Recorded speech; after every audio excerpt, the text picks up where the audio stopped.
What's going on, everyone? This is the Kid DC Wrestling back at it again with another video, and today I'm going to give you guys my WWE Extreme Rules 2021 predictions. The pay-per-view will be taking place Sunday night, September 26, 2021 in Columbus, Ohio at the Nationwide Arena. But anyways, man, we're not gonna waste any time, man. We're gonna get straight to it, man. We got 6 matches on the card. My main gripe though with this pay-per-view, and I think, anyone that's watching this video, everybody that's tuning into this pay-per-view this Sunday night can agree with me. This pay-per-view is Extreme Rules, and yet there's only one match that's an Extreme Rules match. Like, it just, again, these gimmick pay-per-views are just like, what's the whole point? You know what I'm saying? I'm not going to go on some 15-minute rant. I could, but I'm not going to, because it is what it is. Extreme Rules has kind of always been like this, So, anyways, despite that, this show I don't think the show going to be bad. WWE pay-per-view shows have been consistently good this past year, so I think this is going to be a really good show this Sunday night. So like I said, man, kicking off with the first match, we have a singles match, yes, between Liv Morgan and Carmella. Liv Morgan and Carmella, man, they've been feuding for a few months now, really. This goes back like way, like before Money in the Bank. And obviously, Liv is just sick and tired of Carmella. Carmella's sick and tired of Liv. So they're going to fight it out. This might be where they end the rivalry. I'm going to go with Liv Morgan, obviously. Like, I don't see Carmella winning it unless they are doing something with her, but I don't really see them doing that much with Carmella. So I'm going to go with Liv Morgan. Give Liv Morgan, man, it's her first official pay-per-view. Give it to Liv Morgan. So I'm giving it to Liv Morgan for the win. All right. Next, we have a tag team match players for the SmackDown Tag Team Championships, the Usos versus the Street Profits. Again, I said it before and I've said it again, man. This is going to be a great match. The Usos and the Street Profits, you can tell they have great chemistry. I mean, it's like they haven't had a bad match. Really, like I can't remember the last time they had a bad match since they've been facing off against one another. But this is going to be great, man. But we all know who's going to win it, man. The Usos are going to retain their titles, man. The Usos are not going to be losing their tag team titles anytime soon, especially with Roman at the helm. So, yeah, man, I got the Usos retaining their SmackDown Tag Team Championship. Should be a really great tag team match, though. Next, we have a triple threat match for the WWE United States Championship. Damian Priest versus Jeff Hardy versus Sheamus. Jeff Hardy defeated Sheamus on this past episode of Monday Night Raw, which means that he is inserting himself in this match. This is going to be a great match, man. Sheamus has just been killing it. Hardy has been, Hardy's always been Hardy. We all know how good Hardy is. I don't have to go in and explain how good Hardy is. Hardy's a legend. And, of course, Damian Priest, I think, so far has been doing a pretty good job as the U.S. champ. He's been having some great matches for the U.S. belt. And this is going to be another banger, man. This is going to be, I feel like, probably the most underrated match of the night, in my opinion.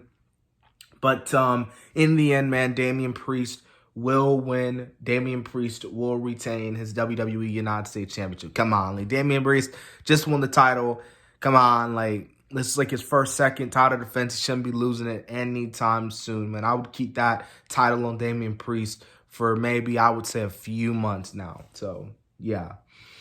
All right, now, next on the Raw side, we have a match for the WWE Raw Women's Championship. Charlotte Flair versus Alexa Bliss.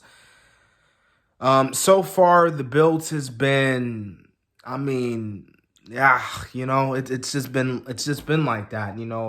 Obviously a lot of people are not really a big fan of Alexa Bliss. I'm not. I try to get into it, but of course, it's not for everyone. Charlotte, of course, Charlotte's great. Charlotte's one of those people who I feel like she can get overhated at times. Granted, she does get major pushes, major title wins, you know, more than her dad, but she's great. You know, Charlotte's great, and this should be great. They have fought before. I remember they fought back at Survivor Series. Man, what was it, 2017 or was it 2018? Man, what year was it? I think it was 2017. Yeah, it was 2017 because that was the same year AJ and Brock went. But anyways, I'm getting sidetracked here. Charlotte's going to win, man.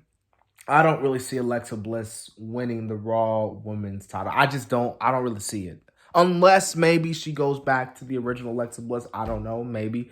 But I think Charlotte's going to win. So, yeah, Charlotte will retain her title. All right, so over on the SmackDown side, we have the WWE SmackDown Women's Championship, Becky Lynch versus Bianca Belair. We obviously know the whole story. Becky Lynch returns at SummerSlam. She beats Bianca in damn near 20-something seconds. And, yeah, man, this going to be the opportunity. Now, I know a lot of people are saying Bianca needs to win back the title. Bianca needs to win back the title. Bianca needs to win back the title. Well, then that mean what was the whole point of putting the title on Becky? But then again, the story could be where, you know, Bianca got caught up in the moment at SummerSlam and this is her redemption. But I don't know. I think as much as it would be really cool for Bianca to get that awesome moment and beating Becky Lynch, I really think they're going to keep the title on Becky Lynch. I have that feeling that Becky Lynch is going to pull some heel tactics, and that's how she's going to win. She's not going to, you know, beat Bianca clean. She'll use some tactics. But either way, Becky Lynch, I think, will get the win here. And then in what will be our main event, ladies and gentlemen, an Extreme Rules match for the WWE Universal Championship. Roman Reigns versus the Demon, Finn Balor. That's right, the first time. Well, it ain't the first time, but it's the first time we've seen the Demon since I think that Super Showdown match that he had with Andrade back in 2019 or something.